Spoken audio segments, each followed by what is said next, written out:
Abrir aqui o nosso plantão médico Bandeirantes de hoje, vamos lá? Plantão médico Bandeirantes.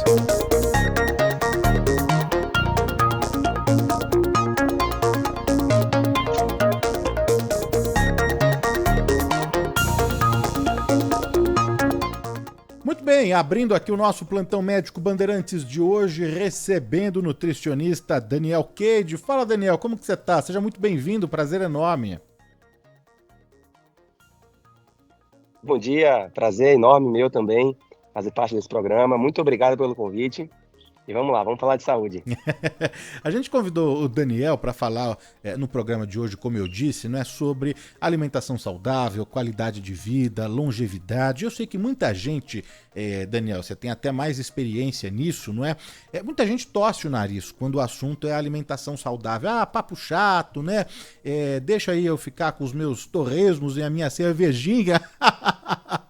Mas fato é que, acompanhando o seu trabalho, né, o material que você divulga nas redes sociais, os vídeos, o podcast, né, eu percebi que você é um nutricionista, um profissional que tem como prática e como lema o equilíbrio, né? Eu acho que até em algum momento da sua vida, da sua carreira, você já foi até mais extremista, porque você já trabalhou com atletas de alto rendimento, atletas paralímpicos, olímpicos, durante o ciclo olímpico, né? E claro, o corpo de um atleta funciona de um jeito, né? Os atletas entendem o corpo como uma máquina mesmo, né? Para competições. Mas passado esse período olímpico e desse trabalho com os atletas, eu acho que você tem adotado cada vez mais mesmo essa palavra-chave, que é o equilíbrio. O caminho é esse, Daniel? Verdade, meu amigo. E eu acho que o que trouxe esse equilíbrio para mim foi justamente a experiência de paternidade de 3 filhos. Eu tenho 3 filhos, né? Eu percebi aplicando nos meus filhos, sobretudo no meu primeiro filho, né? Que é o primeiro, é a cobaia. Eu percebi que essa rigidez, essa coisa de você ser muito tirar o prazer da comida, né? Ser muito exigente, muito rígido com dietas restritivas e tal, e isso traz mais problemas do que soluções. Então eu procurei estudar, fazer cursos na área de psicologia também, e aí eu entendi que essa coisa de torcer o nariz que você falou é justamente a gente, eu digo como nutricionista, né, a classe, a gente tem que ter um pouco mais de atenção em relação aos significados que a comida tem na vida das pessoas, né? E tentar encontrar um meio termo, um planejamento alimentar, um plano alimentar que englobe também o prazer da comida, né? A gente não pode tratar a comida apenas como um remédio, né? Então, você vai comer isso porque vai melhorar seu colesterol, você vai comer aquilo porque vai lhe dar mais energia, isso e aquilo. E sim, e você gosta de comer isso? Isso é um alimento que tá na sua cultura, você tem condições de comprar isso, sabe? Então, acho que falta esse discernimento e levar em conta de que saúde é sinônimo de prazer também. E aí encontrar o equilíbrio, né? Não é nem a orgia gastronômica do come, come, come, come, come, nem a rigidez e a restrição de corta pão, corta açúcar, corta tudo, corta gordura e vive com um corpo magro, mas antissocial, perde a conexão com o alimento, as memórias afetivas, né? O ato de sentar na mesa e comer com a família, muitas vezes essa pessoa fica de fora. Então, assim, o buraco é mais embaixo, eu percebi isso, e aí eu trago nas redes sociais, no meu trabalho, justamente esse contraponto e sempre falo também que a prevenção de todas as doenças e o tratamento também começa na cozinha. Então, vamos tentar encontrar esse equilíbrio do que tem de bom em termos de seu alimento é seu remédio, né? O Hipócrates já falava isso. Faça do seu alimento seu remédio, do seu remédio seu alimento. Mas também o prazer, que é um dos maiores prazeres da nossa vida, de sentar à mesa e comer com pessoas, né, que a gente convive. Então, eu acho que esse é o grande segredo. Se a gente conseguir unir essas duas coisas, aí a gente encontra essa saúde, encontra esse bem-estar e para de ficar com essas paranoias de, sabe? ai meu Deus, estou engordando, não posso isso, eu não posso aquilo, vai para uma festa, não relaxa, O que você está dizendo, final de Daniel, semana não relaxa, sabe? desculpa te interromper, mas então o que você está dizendo é que o indivíduo, o ser humano, ele pode sim se permitir, numa festa, num evento, num final de semana, ter ali, não é, um prazer, não é?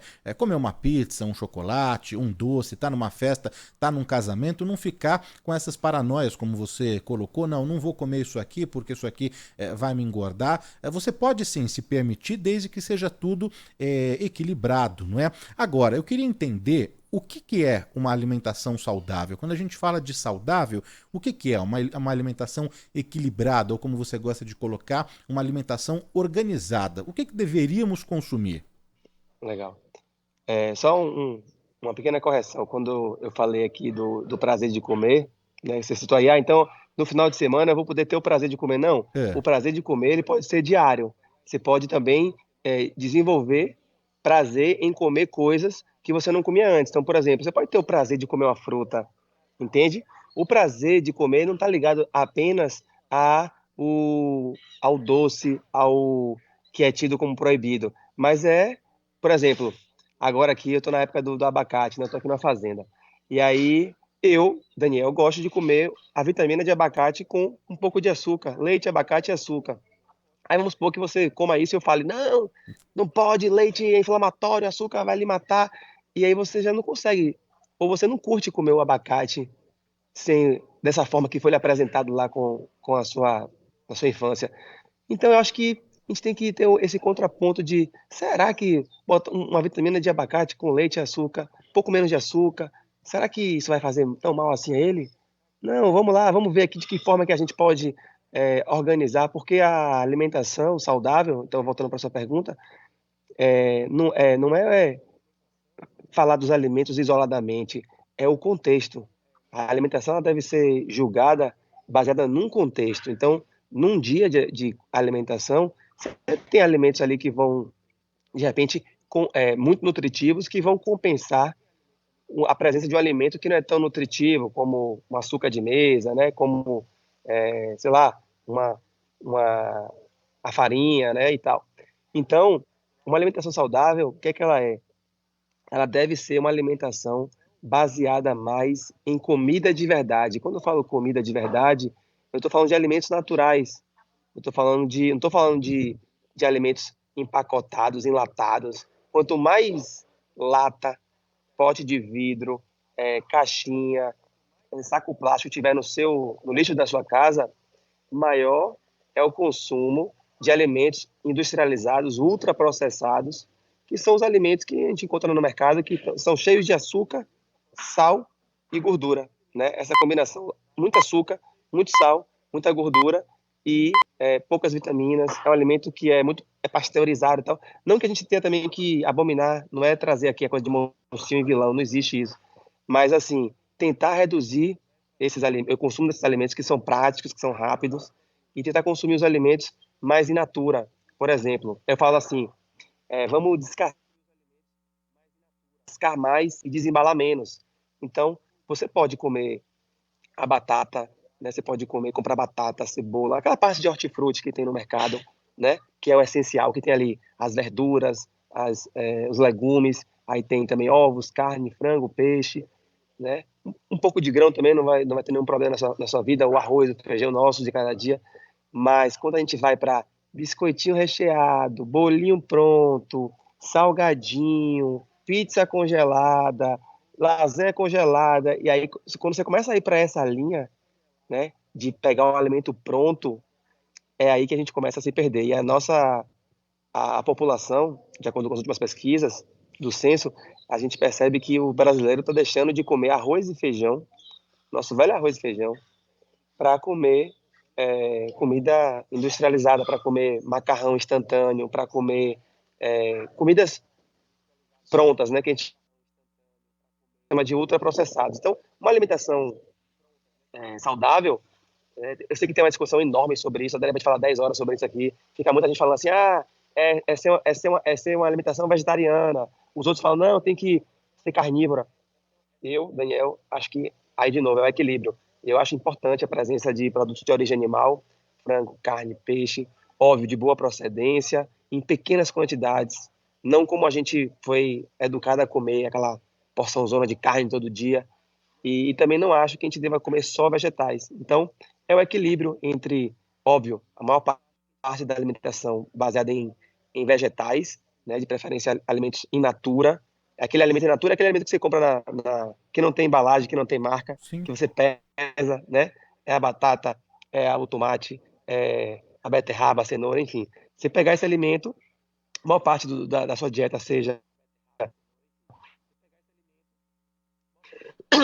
com proteína parte, de repente um molho de tomate, pela minha casa, eu não consigo fazer o molho de tomate que minha avó fazia com tomate, esperar 2 horas e tal, reduzir na panela, não. Eu compro um molho de tomate industrializado, mas aí eu compro um molho, tem Que seja só o vários tomate, né? de qualidade, né? Eu compro o pomodoro, né? Eu não compro o extrato de tomate ou outro, o molho que você vai ali ler o rótulo. Então a gente tem que também ler o rótulo, aprender a ler rótulo.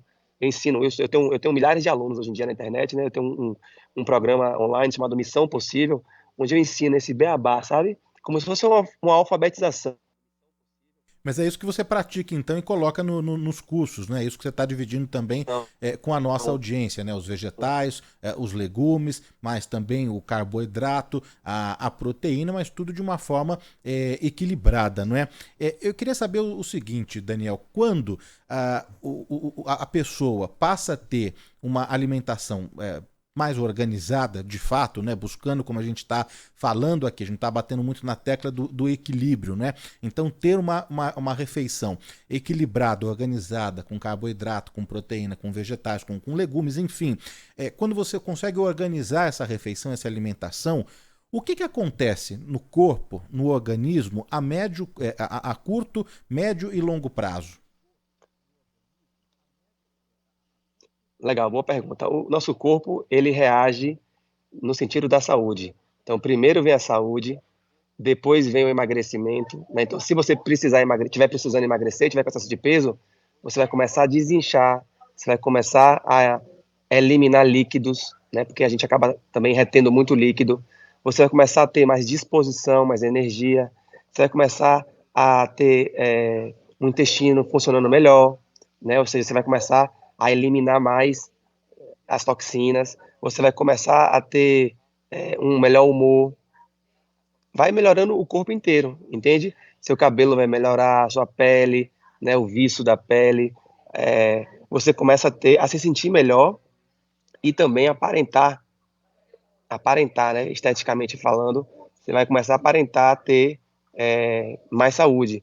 Então, o que é mais nítido é as dores elas somem com o passar do tempo, porque as dores são inflamações, né? Então, dores articulares, enxaqueca, dor de cabeça, uma dor de estômago, um refluxo, um mau hálito, né? Um intestino preso. Então, tudo isso vai desaparecendo, óbvio. Dependendo de cada pessoa, não é da noite para o dia que isso acontece, mas em poucas semanas você começa a perceber isso, né? O hálito volta. Tudo isso que eu estou falando são sinais de intoxicação, tá? De quando seu corpo está precisando eliminar, e para isso você precisa ingerir uma matéria-prima limpa, uma alimentação rica em nutrientes, em vitaminas, minerais. Então, é como uma mágica. Você vai acordando mais disposto, o inchaço nas pernas diminui, a dor. Então, você vai, aí você vai começando a. Eu costumo dizer assim que primeiro você muda a alimentação, depois ela muda, a alimentação muda você, tanto mentalmente como fisicamente. Você começa a de repente acordar mais disposto, você começa a dormir melhor. E se você não está com a saúde, você não consegue dormir bem também. Você não tem qualidade de sono. Então, uma coisa vai puxando a outra. E aí, óbvio que o que a gente está falando aqui, o ideal é que as pessoas, quando pensem em uma alimentação saudável, em se cuidar, em comer melhor, elas pensem também, não precisa investir 100% da sua energia na alimentação. Invista também na prática de atividade física, invista também em procurar ter um sono de qualidade, ou seja, procurar dormir mais cedo, acordar mais cedo, procurar respeitar essa coisa da rotina, do horário, né? E então dormindo melhor se alimentando melhor e se tornando uma pessoa mais ativa, né, todo dia fazer uma caminhada e tal, ou fazer uma academia, enfim, você vai somar isso tudo e aí você tem uma saúde de ferro, entende? Aí você vai ter realmente um bem-estar assim excepcional. Não é só cuidar da alimentação, entende? Mas A gente tem que então, lembrar disso também. Mas então a alimentação, ela está relacionada à insônia, à ansiedade, à depressão, ao estresse. É claro que tem Sim, outros fatores também combinados isso. a isso tudo, mas a alimentação é um fator importantíssimo, Daniel. Sim, sim. E a cada ano que passa, a ciência comprova isso. Antigamente a gente não tinha noção disso, né? Existe, por exemplo, hoje um eixo chamado intestino-cérebro, que é um nervo chamado nervo vago, um fio que liga da cabeça para o intestino. E o que acontece no intestino de bom ou ruim reflete no nosso cérebro e vice-versa. Vou lhe dar um exemplo. Você já deve ter visto uma expressão chamada assim: ah, fulano tá enfesado. O que é a pessoa enfesada? É aquela pessoa mal-humorada, é aquela pessoa, sabe, impaciente, aquela pessoa, né, fechada, ranzinza. O que significa enfesado? Acúmulo de fezes. As pessoas que não conseguem ir ao banheiro, né, vamos dizer assim, o ideal seria uma vez por dia, né? Isso é variado, tá? Mas vamos lá que seja uma vez por dia. Tem pessoas que ficam 7 dias, 6 dias, 5 dias sem conseguir ir ao banheiro, sem eliminar essas toxinas, né? Que nosso corpo precisa. Nosso corpo produz toxinas, a gente ingere um monte de toxinas, né? Os agrotóxicos, os poluentes, enfim. Nosso corpo produz também o nosso próprio lixo orgânico e você precisa eliminar isso. A gente elimina isso através da urina, através das fezes, do suor. Então é por isso que a gente precisa regularizar o nosso intestino. Então, se você tem esse acúmulo de fezes, de toxinas no intestino, você começa a absorver isso, você começa a irritar esse nervo e você começa a ter uma variação, mandar uma mensagem negativa de humor. Então, você fica impaciente, fica indisposto, dor de cabeça, por conta dessa questão intestinal. Então, quando você melhora a sua alimentação, você melhora a sua evacuação, você começa a ter um intestino melhor e isso vai se refletir aqui. E do lado contrário, um exemplo, você está muito nervoso, muito nervosa, vai fazer uma apresentação para milhares de pessoas, ou vai falar em público, ou vai ter uma coisa muito tensa na sua vida. Tem gente que tem diarreia, de nervosismo. Então, isso é para comprovar de que o que se passa aqui influencia lá embaixo e a gente fala que o nosso intestino é o nosso segundo cérebro, que ele funciona independentemente do nosso cérebro, né, da nossa vontade. A gente está aqui falando aqui agora e eu estou digerindo o café que eu tomei mais cedo, não estou nem percebendo o que está acontecendo, mas está tudo acontecendo lá embaixo, vamos dizer assim, de forma autônoma, né? Então, se percebeu que vários neurotransmissores que regulam nossa atividade cerebral, como a serotonina, por exemplo, a maior parte é produzida no intestino, pelas bactérias. Aí eu vou complicar. É produzido pelo nosso intestino, ou metabolizado, ou seja, passa por lá e é ativado, é metabolizado pelas bactérias que vivem no nosso intestino. E quando a gente tem saúde, a gente tem uma qualidade de bactérias no intestino. Quando a gente não tem saúde, a gente tem uma baixa qualidade de bactérias também. Isso já é comprovado. Então, os hormônios da tireoide, por exemplo, eles são ativados no intestino. Se você não tem um intestino funcionando, um intestino legal, você pode desenvolver ou comprometer a tireoide, tendo hipotireoidismo ou desenvolvendo, piorando, né, para quem já tem por alguma outra causa. Então, nosso corpo é integrado. O fato é esse: nosso corpo ele é um conjunto de sistemas integrados, onde ele conversa o tempo todo. Então, não dá para a gente separar o corpo como na medicina a gente costuma fazer, né? Tá com dor de cabeça, vai no neuro. Tá com dor no braço, vai no ortopedista. Tá com dor no fígado, vai no patologista. Não, nosso corpo, a gente até pode ter, né, as especialidades, é importante, mas, de fato, o nosso corpo ele é todo integrado. Então, quem ia imaginar que o que você come influencia no seu humor, de você ser uma pessoa mais bem-humorada, mais positiva, ou uma pessoa mais deprimida? Isso já é comprovado, entendeu? Não sou eu que estou dizendo isso. Estamos conversando aqui na Rádio Bandeirantes, no Do Bom e do Melhor, o nosso plantão médico Bandeirantes, com o Daniel Cade, que é nutricionista e está ajudando a gente a entender um pouquinho mais, né, sobre alimentação saudável, qualidade de vida. Vamos falar sobre longevidade, né, sobre o que a gente vê por aí na internet, né? O Daniel vai ajudar a gente a saber o que é certo, o que é errado, né? Mas o Francisco Ferreira de Oliveira está aqui com a gente, o Luiz Pazini, a Cristina, o Clodoaldo Tibiriçá, Vivaldo Junqueira, a Marisa Silva está acompanhando, assistindo ao vivo pela primeira vez, aqui no YouTube, pela primeira vez. Então, bem-vinda, Marisa. Obrigado aí, viu? O Gilberto Almeida, do Jardim Universal São Paulo, já estou aqui ligado no programa, como faço em todos os sábados. Paulo César Leandro, quem mais aqui conosco? Maria de Lourdes Tozélio, Júlio Pinheiro de Matos, Jardim Tremembé, São Paulo, João da Silva, Fátima Mendonça, quanta gente, obrigado aqui, o Vander Polônio, estou te ouvindo em São Bernardo do Campo. O João fala, né, que o torresmo, linguiça, cachaça causou infarto do pai dele, não é? E também tinha 25 anos que ele tinha deixado de fumar, mas teve infarto mesmo assim, né? Fumou por mais aí de 2 décadas, né? A Edilene Soares, assunto maravilhoso. E a Iris Micheloni, nessa introdução, Daniel falou tudo, né? A busca pelo equilíbrio. Daniel, o que eu queria entender é o seguinte, tudo que a gente já falou aqui agora de alimentação, de equilíbrio, das dicas, isso funciona e se aplica para todas as faixas etárias, para todos os grupos, ou crianças, né? Você comentou que tem 3 filhos, né? Tem um perfil também que às vezes já o idoso, né? Na melhor idade, tem necessidades diferentes, uma criança, um adolescente para o fortalecimento dos ossos, para um idoso, para um adulto, ou isso se aplica para todos os grupos, para todas as faixas?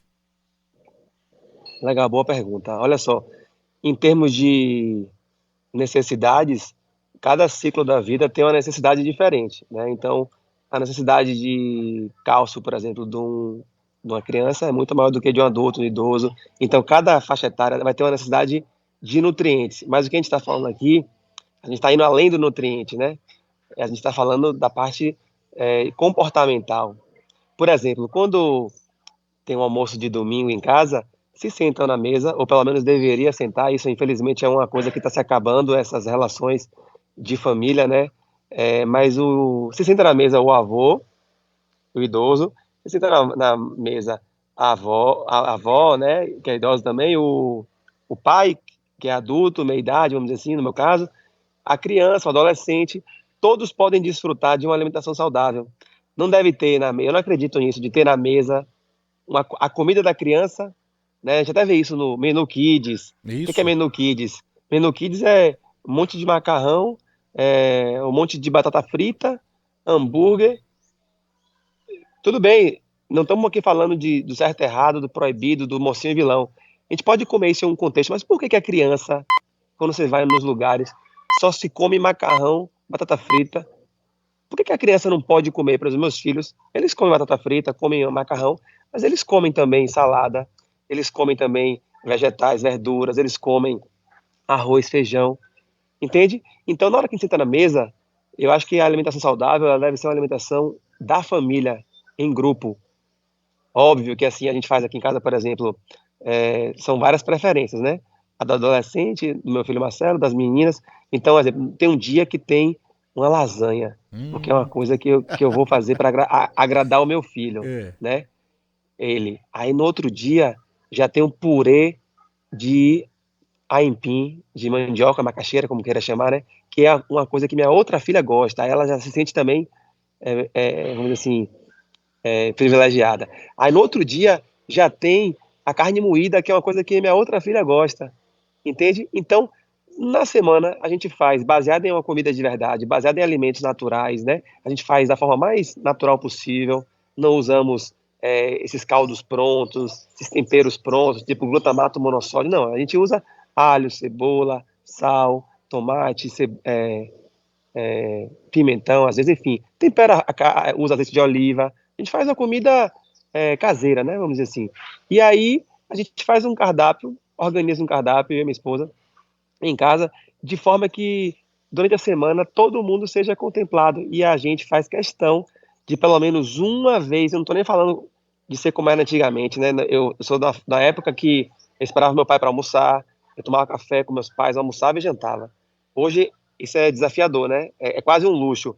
Mas eu estou pedindo, assim, pelo menos uma refeição, faz em família, faz todo mundo ao redor da mesa, larga o celular, tira o celular. O que que a gente vê hoje? O adolescente chega em casa no horário, pega, faz a comida, esquenta no micro-ondas, vai pro quarto, se tranca e vive a vida dele.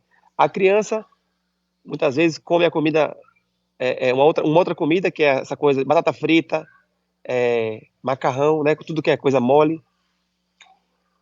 Os pais comem sozinho, ou às vezes comem cada um separado, então a gente precisa resgatar esse ritual de. Isso também é uma alimentação, considero como uma alimentação saudável. A gente precisa resgatar esse ritual de a gente comer ao redor da mesa, de compartilhar, da gente comer com calma, mastigar os alimentos com calma. Aí eu já estou falando de como se come, não estou falando o que se come, A nem forma, né? quantidade. Estou falando a forma, como se come. Então, comer sem estar vendo TV, né? Comendo, conversando, comendo com calma, comendo, né? Como um ritual que sempre foi, né? A gente tá tudo muito corrido, muito desconectado, então a gente precisa fazer isso. Os estudos mostram que quando a gente come prestando atenção na comida, quando a gente come socializando com familiares e tal, amigos, a gente tende a comer melhor, tende a ser mais saudável. Quando você come sozinho, né? Por exemplo, se você chega em casa e não tem uma comida, você vai pegar e vai trocar um prato de arroz, feijão, salada, carne por um pão com queijo e presunto? Não que o pão, queijo e presunto seja uma coisa nociva, mas comparado a um prato de comida que eu citei agora, né? De uma alimentação completa, farta em nutrientes, a gente tem o arroz, tem o feijão, tem a salada, tem a carne, trocar isso por um pão com queijo e presunto, não alimenta da mesma forma, em termos de nutriente, em termos de saciedade, entende? Então, a gente precisa voltar a comer comida mesmo, e parar de ficar comendo lanche, parar de ficar se entupindo de açúcar, de biscoitinho, de coisa de padaria, entende? E é encontrar esse equilíbrio, tá? Ô, Daniel, Parar de mas se entupir de refrigerante, né? Antigamente a gente só tomava suco, né?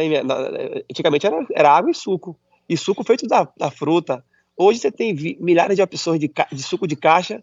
Ah, não, vou comprar porque não tenho trabalho. Ah, você vai comprar um suco que só tem sabor da fruta, muitas vezes sabor artificial, e que é só açúcar, conservante. Você está vendo que isso não vai ser bom para você, comparado a você pegar a fruta, comprar a fruta e bater um suco de maracujá, por exemplo. Eu cresci bebendo suco de maracujá, limão, laranja espremida, né?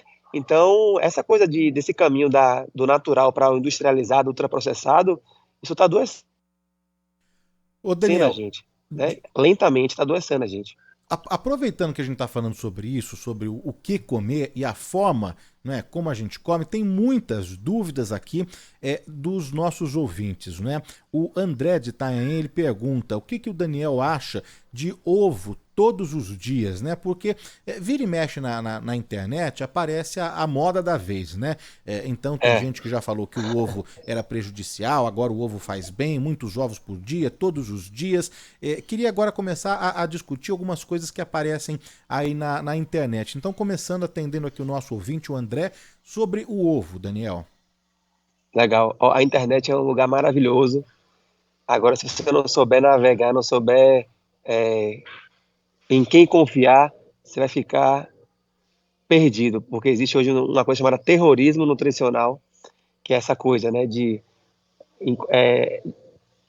escolher os alimentos como mocinho e vilão. Então, o ovo já foi tido como vilão, né, há muito tempo atrás, porque se achava que só pelo simples fato do ovo ter colesterol na sua composição, que esse colesterol do ovo ia ser aquele colesterol que ia entupir suas artérias e que ia causar infarto.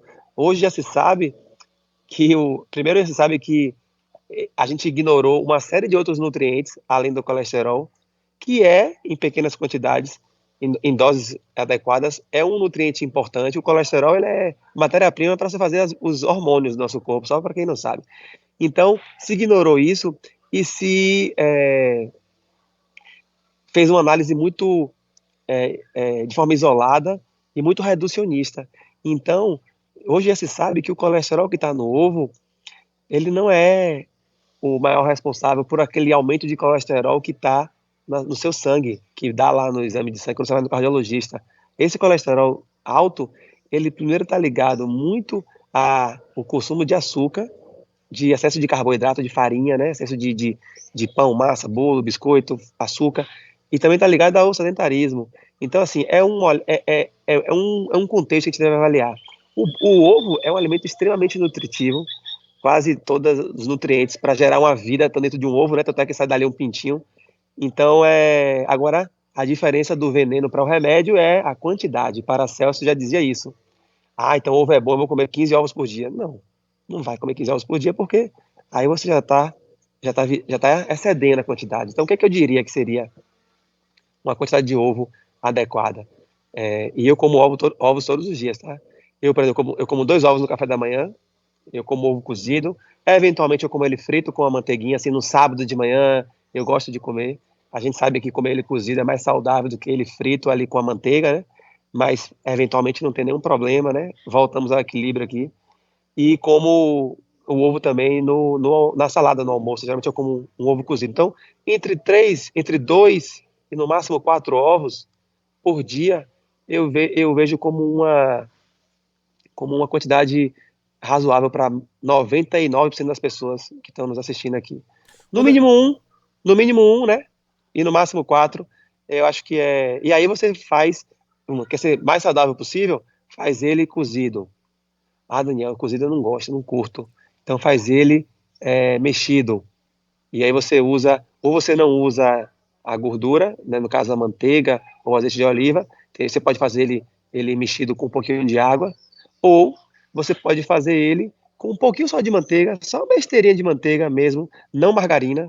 Margarina é uma das únicas coisas que eu vou dizer assim, ó, esqueça da sua vida, porque é uma criação humana, inclusive, e que não é legal, tem gordura trans e tudo mais. Essa sim é ruim para o colesterol. Mas voltando, você faz um pouquinho de manteiga, tipo uma colher de café de manteiga, e faz o ovo mexido, isso não vai lhe maltratar. Agora, ovo com bacon, com torresmo, com não sei o quê, isso aí tem que ser uma coisa esporádica, sabe? Uma coisa eventual, uma vez ou outra. Você não precisa também se proibir disso, porque se você comer diariamente, talvez você ultrapasse muito a quantidade de calorias e de gordura nessa refeição.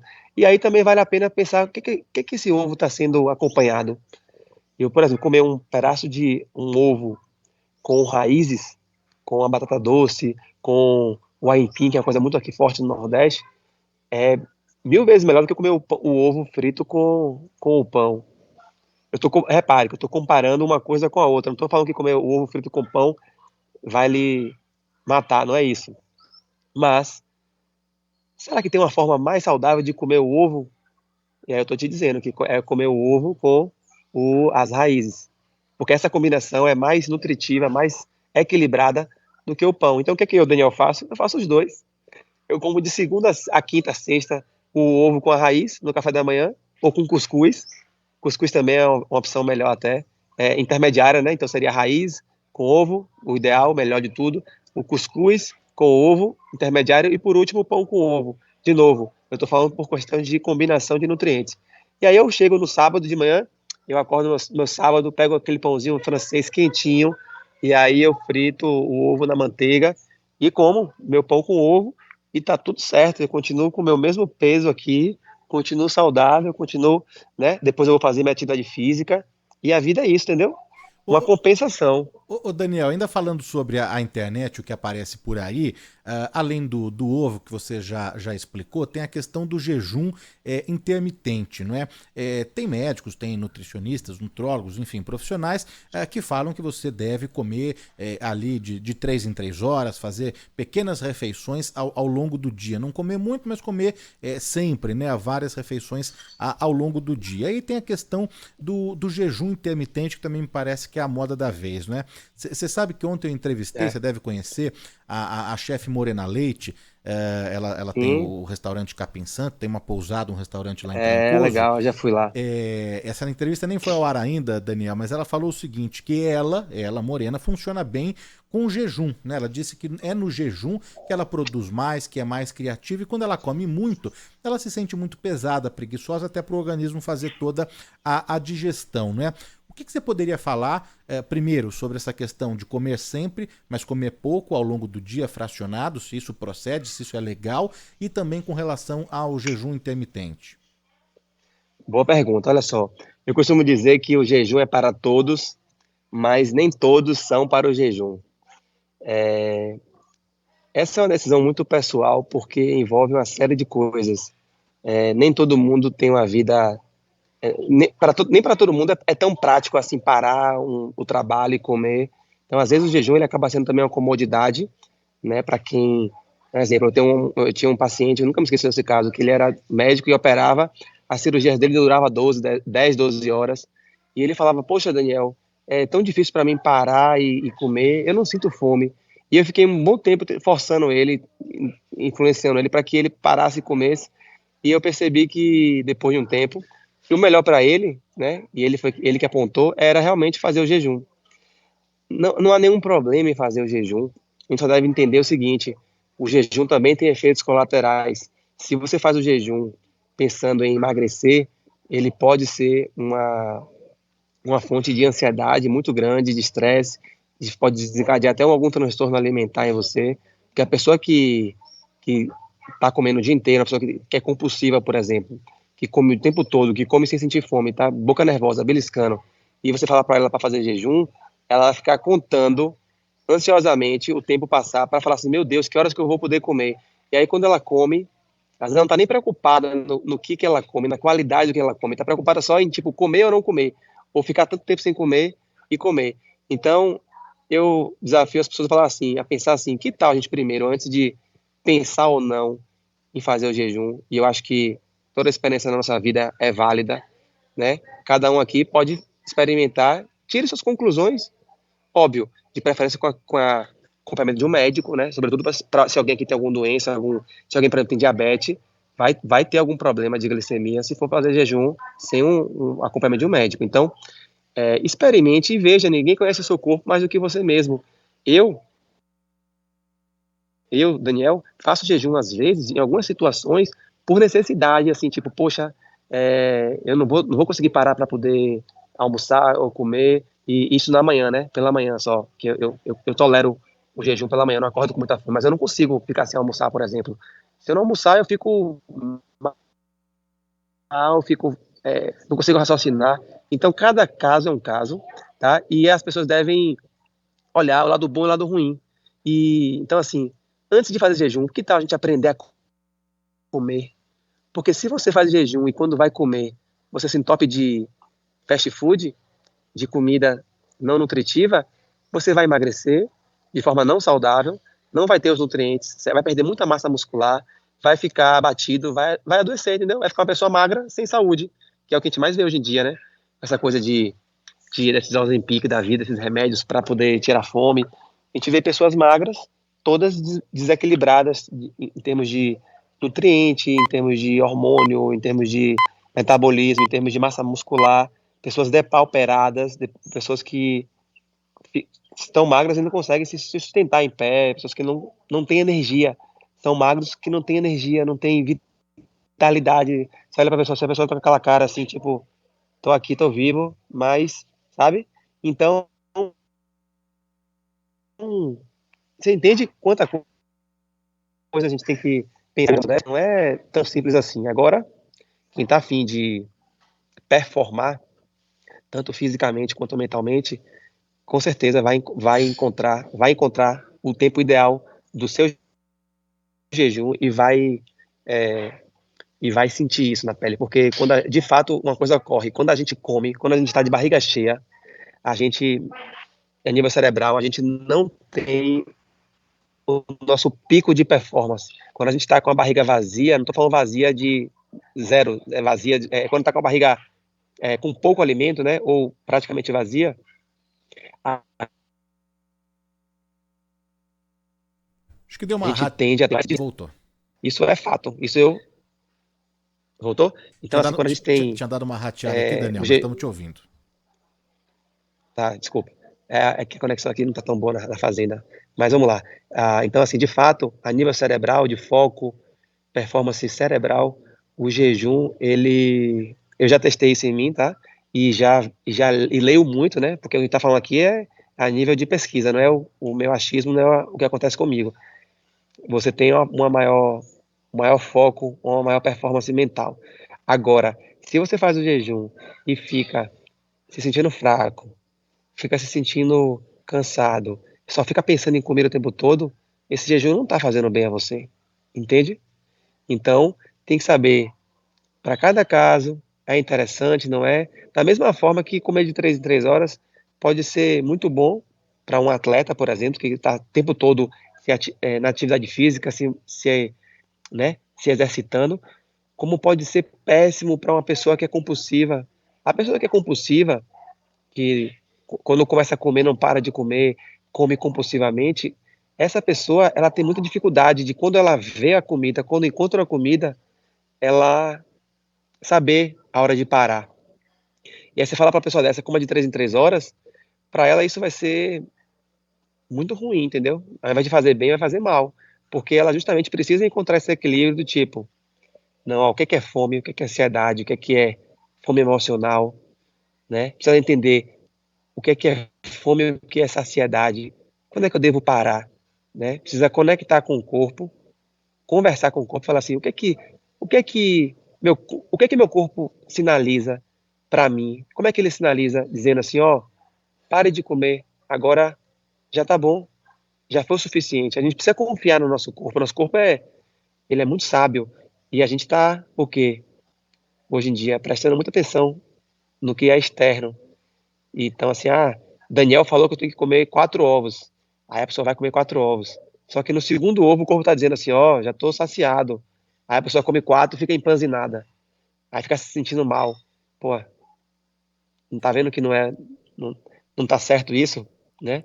Então escuta seu corpo, come devagar, se conecta, esteja presente na hora da alimentação. O que é que eu estou comendo? Por que que eu estou comendo? Eu estou com fome? Oh, eu estou comendo sem sentir fome, que interessante. Que a comida ela ocupa esse espaço também. A comida ela pode ser um entretenimento, né? Vide filme com pipoca e guaraná, né? A propaganda botou isso na nossa cabeça. Você vai assistir um filme hoje, eu me coloco nisso. Eu já faço uma pipoca, não estou nem com fome. Aí você fica ali, ó, mastigando. Se o filme estiver tenso, então você come a pipoca toda, nem o quanto que você comeu. Ela não é. É verdade, é verdade. Então, a comida pode ser um entretenimento para, nesse caso, e pode ser assim, pô, minha vida tá um tédio. Tô aqui a tarde toda em casa, não tenho o que fazer, tô aposentado aqui sem fazer nada. Você vai procurar fazer uma comida. Ou às vezes a comida pode ser um consolo. Você tá ali em casa, aposentado, tá com saudade. E aí você faz um bolo com um cafezinho. Você nem tá com fome, mas quando você come aquele bolo com aquele cafezinho, você volta a sentir Ô, aquele alimento do conforto da casa, da mãe, da avó. ô, ô, Entende? ô, Daniel, o J. Botelho, de Nepomuceno, Minas Gerais, está adorando aqui a entrevista, né? A gente vai passar daqui a pouquinho as redes sociais do Daniel. O Eduardo Ferreira, excelente o entrevistado, o Daniel Cade, que está aqui conosco, não é? E tem mensagens aqui, vamos ver, vamos colocar a participação em áudio dos nossos ouvintes, vamos lá. Vamos. Grande Vinícius Gobato, ou Danilo Vinícius, Gobato, Edson Gonçalves do Ipiranga. Fala, Edson. Excelente essa matéria falando a respeito da alimentação, que nós muitas vezes colocamos de lado por conta do celular, que é uma coisa extremamente prejudicial à estrutura familiar e não somente à alimentação. Grande abraço a vocês. Opa, obrigado. Tem mais mensagens aqui, vamos lá. Danilo, você é maravilhoso. Você sempre traz entrevistas interessantes, muito importantes. Eu já aprendi muita coisa com os médicos que você traz para dar entrevista. Eu amo esse programa, eu amo todos da Bandeirantes. Maravilhoso, meus parabéns. Que Deus te dê muita, muita, muita saúde e sempre Ele te abençoe. Maria de São Que Bernardo. legal. Amém, muito obrigado, viu? Tem mais aqui da participação dos nossos ouvintes. Bom dia, Danilo. Opa.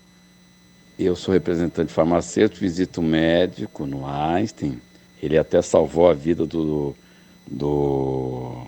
da Atena, e o Datena falou 2 vezes na rádio o nome dele. E ele sempre fala assim: nós somos o que comemos.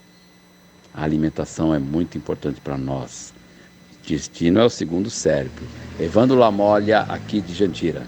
Valeu, Evandro, obrigado. Mais uma aqui, dá tempo, rapidinho. Bom dia, Danilo. Bom dia a todos. É Ricardo Sanches aqui do Guarujá. Danilo, meu amigo, somos nós que agradecemos você pela oportunidade de estarmos contigo, né? Junto com o seu programa, conhecer um pouco mais da história da Rádio Bandeirantes, da TV Bandeirantes. E parabéns mais uma vez pelos seus 10 anos de carreira, cara. Obrigado. Você que abrilhanta a todos com o seu conhecimento, sua alegria e esse entrosamento. Fique com Deus. Muito obrigado. Obrigado aqui aos ouvintes. Mais uma aqui, daqui a pouquinho a gente carrega aqui. Vamos lá, carregou, vamos lá. Ô Danilo, Eduardo aqui de São Paulo, parabéns aí pro Eduardo. Daniel, excelente entrevista. Queria perguntar para ele sobre a manteiga e margarina, né? Porque eu tenho 60 anos, já vivi várias épocas em que a margarina era vilã, depois passou a ser a heroína, aí né, a manteiga é a vilã e agora é o que está na moda, né? Queria saber a opinião dele. Obrigado, bom sábado. Obrigado, Eduardo. Vou repassar aqui ao Daniel. Antes, mandar um abraço pro William Cury, que foi nosso colega aqui, tá brilhando ali na Globo News. O William Cury tá adorando o Daniel, não conhecia o trabalho do Daniel. Vou passar, viu, William? Vou passar as redes sociais do Daniel Cade daqui a pouquinho. A gente tá com o tempo estourado, eu preciso liberar também o Daniel, que tá com os filhos aí no final de semana e precisa aí, né, ficar com a família. Mas, Daniel, rapidinho aí respondendo da margarina e da manteiga. Legal. Parabéns pelo programa, viu? Dá para ver que as pessoas realmente levam muito daqui, né? Então, muito legal participar disso. Então é isso, a margarina ela foi criada pela indústria, pelo homem, há talvez 30 anos atrás, talvez um pouco mais, com a ideia de substituir a manteiga. Porque nessa época, tinham alguns estudos que mostravam que o excesso de gordura saturada, e a manteiga, praticamente, a maior parte dela é gordura saturada, que o excesso de gordura saturada era o grande responsável pelas doenças cardiovasculares. Isso era o que se sabia na época. Hoje se sabe que isso ainda é associado, mas existem outras, várias coisas, sobretudo a participação do açúcar no desenvolvimento dessas doenças. Então não é só a gordura saturada, e aí o que foi que se fez na época? Vamos criar gordura trans, vamos criar margarina. E aí, sem muito estudo, sem muita perspectiva, o homem criou a margarina, baseada na gordura trans, né, que é uma gordura feita na indústria e tal, e aí se achava que era a melhor coisa do mundo, começou a se vender isso, marketing, propaganda, e em pouco tempo, coisa de 5 anos ou mais, começou a saíram vários estudos mostrando que a gordura trans era 100 vezes pior do que a gordura saturada. Então, essa gordura era bem pior. Se a gordura saturada tinha evidências e vestígios de que ela fazia algum mal, né? E aí volta a dizer o que a gente falou no programa inteiro, de forma desequilibrada, né? Você não vai fazer aquele ovo nadando na manteiga, você não vai comer pão, manteiga com pão, é pão com manteiga, né? Então, a manteiga é aquela coisa que você usa ali um pontinho de faca e passa. As pessoas começaram a consumir muita margarina, e a margarina ficou barata também, né, em comparação à manteiga, então foi muito para as classes mais baixas, né, e aí, meu amigo, começou a falar assim, não, volta, que deu ruim, e aí se criou, a tentativa de melhorar foi banida a gordura trans, a gordura interesterificada, que é o que tem hoje na margarina, só que os estudos mostram também que essa gordura não é tão ruim quanto a trans, mas também não é tão boa quanto a própria manteiga. Então, o que eu, Daniel, concluo disso? É melhor a gente consumir um pouco de manteiga, que é uma coisa que está aí, né, que a vaca dá pra gente ali através do leite e tal, há milhões de anos. Vamos ficar, né, no alimento mais natural, vamos procurar uma manteiga de boa procedência. O que é uma manteiga de boa procedência? A gente sabe que a qualidade da criação, essa vaca, por exemplo, ela é criada em pasto, consumindo capim, essa manteiga ela é rica em ômega 3, que vem do capim. Se essa vaca ela é criada em cativeiro comendo soja e milho, essa manteiga não vai ser tão legal, vai ter mais gordura saturada ainda. Então, vamos procurar, e aí você consegue ler no rótulo e ver isso, vamos procurar aquela manteiga da roça, aquela manteiga que você compra do produtor artesanal, do seu interior, do fazendeiro, do seu vizinho, do seu amigo, né? Essa manteiga você tem como garantir, é que eu vou comer daqui a pouco aqui, de novo, sabe? E não aquela coisa industrializada que você não sabe de onde é, aquela manteiga que não é nem amarela, que ela é um corante amarelo que dá a cor amarela da manteiga, né? A manteiga, vamos dizer, natural da roça, aquele amarelo, nada mais é do que os carotenoides, a vitamina A que tem na nutrição, no que a vaca come, entendeu? Só que a vaca lá de cativeiro, que é criada de forma industrial, que é explorada, que tem que produzir, né, o máximo possível, a qualidade desse leite, dessa manteiga, não tem como comparar a vaca que é criada feliz aqui no pasto, entende? Então a gente precisa resgatar um pouco disso, ao invés de ficar indo atrás dessas soluções. Então, manteiga é melhor, manteiga artesanal, manteiga do seu vizinho aí, a manteiga que você possa comprar, tá? E esquece margarina, porque margarina, de fato, ainda não se sabe os estudos novos sobre essa gordura interesterificada, e o que está saindo por aí é de que ela não é tão boa assim, não é melhor do que manteiga. Então vamos ficar no que é tradicional, né? Vamos, nesse caso, e vamos ter uma alimentação mais equilibrada, não precisa se esbanjar de manteiga, né? Por exemplo, manteiga eu só como aqui em casa, a gente aqui em casa só come a manteiga quando é com ovo ou quando é com no aipim, no cuscuz, a gente passa um pouquinho de manteiga. O resto do dia, para fazer o refogado no almoço, é azeite de oliva, refogar alho, cebola, para fazer arroz, o que for, feijão. Na salada é azeite de oliva, o azeite de oliva extra virgem, que esse sim, de fato, é a melhor gordura que você pode consumir, porque a gordura é um nutriente bom também. Já teve um tempo que teve a fetifobia, né? Que corta a gordura, não come gordura nenhuma. Não, a gordura é um alimento importante também. A gordura, só que quais são as gorduras boas, vamos dizer assim, né? Será que a gente pode chamar assim, né? Abacate, o azeite de oliva, o óleo de coco, a gordura das castanhas, né? E quais são as gorduras que a gente deve evitar, né? Ou diminuir o consumo? As gorduras de grãos, óleo de milho, de canola, de soja, essa gordura trans, interesterificada, entende? Então, a gente precisa encontrar esse equilíbrio em tudo, né? Eu vou passar para poder a gente... Desculpa, Daniel, te interromper, diga lá. Não, é isso. A ideia é essa, voltando para aquilo que a gente falou no início. É encontrar o equilíbrio, entendeu? Eu queria aqui passar suas redes sociais, né? Os ouvintes aqui estão pedindo os contatos. Daniel Cady, se escreve C-A-D-Y, né? Daniel Cady, C-A-D-Y, e lá tem os links para o podcast, para o canal no YouTube, para quem é da área ou para quem está interessado também, tem o Missão Possível. É um programa. É um programa, tem os cursos todos, então Daniel Cady, C-A... E tem meu e-mail também. Qual Quem quiser me contratar para palestra, eu dou palestras também no Brasil inteiro. Projetos Cady, projetos, com S no final, né? Projetos, C-A-D-Y, @gmail.com. projetoscady@gmail.com. Daniel, brigadíssimo pelo tempo, pela disponibilidade, por essa troca aqui com os nossos ouvintes, ajudar a gente.